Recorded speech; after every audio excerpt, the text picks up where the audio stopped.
fachuun nama rara.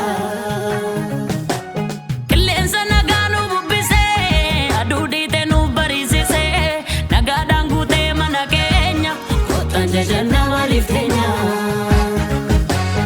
Ol qabee bokkuu dadhaboota Waaqayyo fuur ilmaan namoota ol kadhoo kataatti zambaata injiru eenyu isa fakkaata.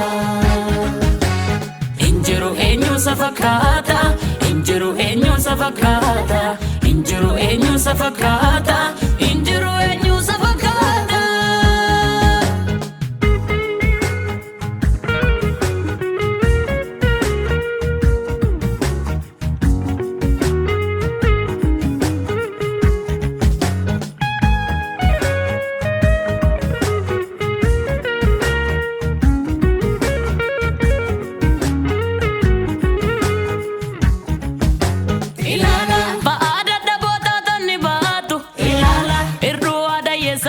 Ilala ol fuudhee naakaasutti baatu. Ilala hiyyeessota wajjin yeroo nyaatu. Ilala ba'aa saba maraa ofii baate otoo yakkii yakkamaa fakkaate kufuuf dangaan qabu karaan keenya isarraa dhageenya abdii jireenya. Mogoleen nu laafu abdiin keenya baadha hin bannu tasuma kan tolle qabaadha.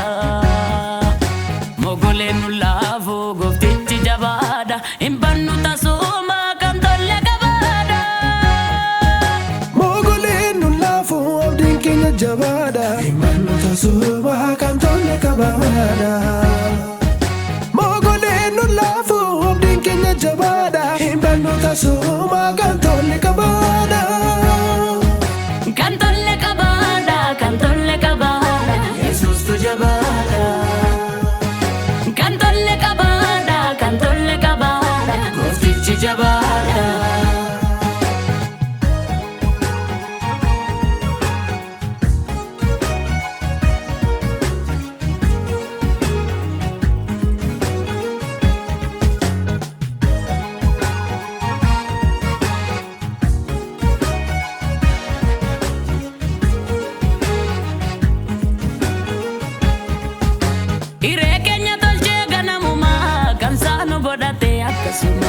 Ofitti nu qabee barandumaa jabeesse nu dhaabee ammadumaa hin bannu babaasaa jala teenye abdii jireenyaa sarara dhageenye irreessaatti hirkannee har'a geenye hin dhoksinu tola isaa dandeenye. Hiree keenya tolchee ganamumaa kasaa nu godhatee akkasuma ofitti nu qabee barandumaa jabeesse nu dhaabee ammadumaa hin bannu babaasaa jala teenye abdii jireenya sarara dhageenye.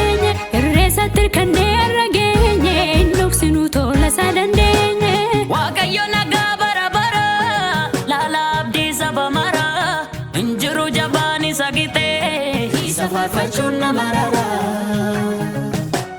Qilleensa nagaa nu bubbisee aduu dhiite nu bariisisee nagaadhaan guutee mana keenya kottaan jajannaa maaliif teenya.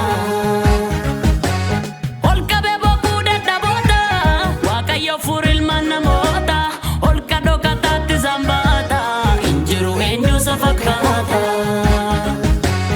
Injiru eenyu isa fakkaata. Injiru eenyu isa fakkaata. Injiru eenyu isa fakkaata. Injiru eenyu